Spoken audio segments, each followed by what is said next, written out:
Hello viewers, and here we are. It's come round already, the 250km review of the KS18L.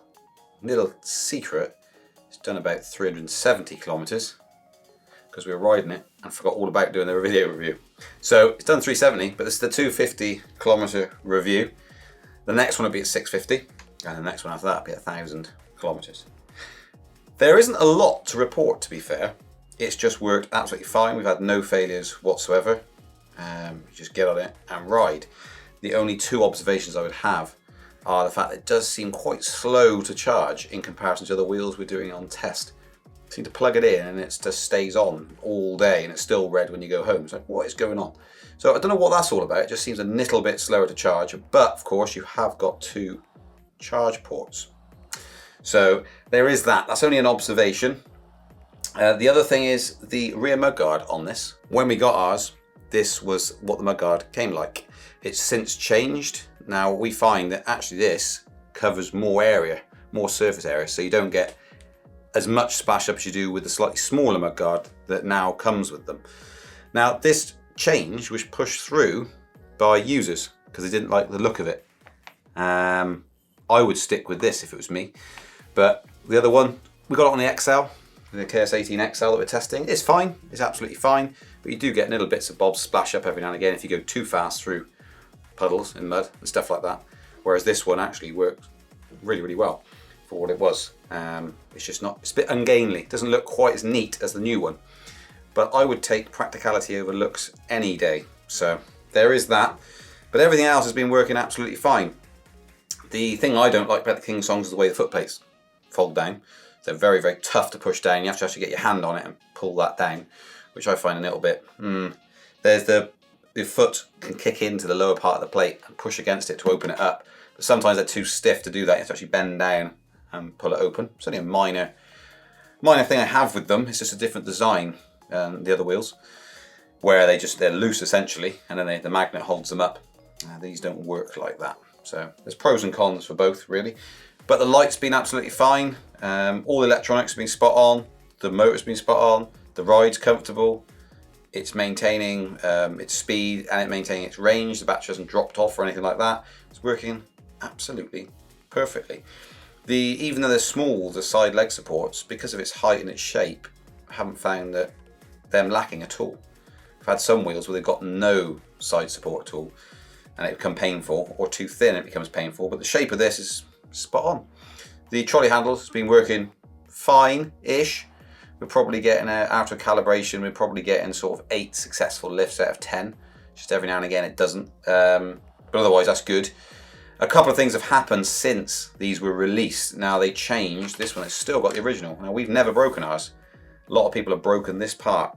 I think it's from pushing on the side of the center button more than anything. So we haven't had an issue with it at all. It just works. But there we go. So I don't know if that's just being too rough with it or pressing not dead in the center, and over time it wears those little ball bearings out. But anyway, skipping across that, they've changed the design. So they've got a bigger bearing that comes out of this metal part here, lower down. And it's just more sturdy, essentially, to compensate for that. So they've changed that part of it. So people have swapped out. And that was probably the biggest thing with this when it was first released, that people were having problems with the trolley handle. And they've rectified that pretty swiftly, to be fair.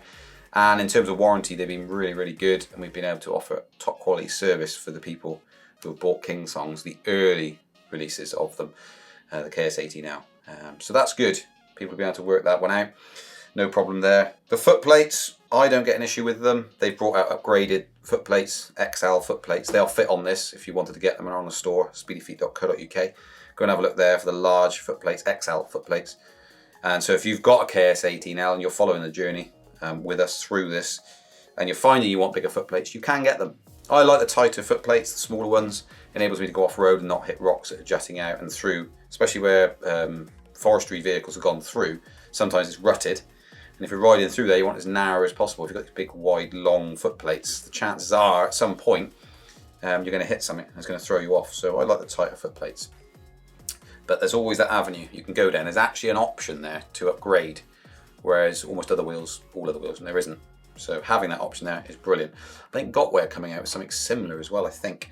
So the tyre has performed really, really well. It's like a cross-country tyre, so you can go on road, you can go off-road. I've never slipped on this at all, nor on the XL either. No issues there whatsoever. So it's performing absolutely fine. And so really, it will be down to the 650 kilometre review to report back, and then the 1,000 kilometre review to report back. But nothing really at all. I mean, the matte black finish, it does get scratches on it. This one gets laid across the back seat of my car and lay on its side. You can get it scratched up. I think Mario dropped it a couple of times. He borrowed it for a short while while his KS16S was out and about.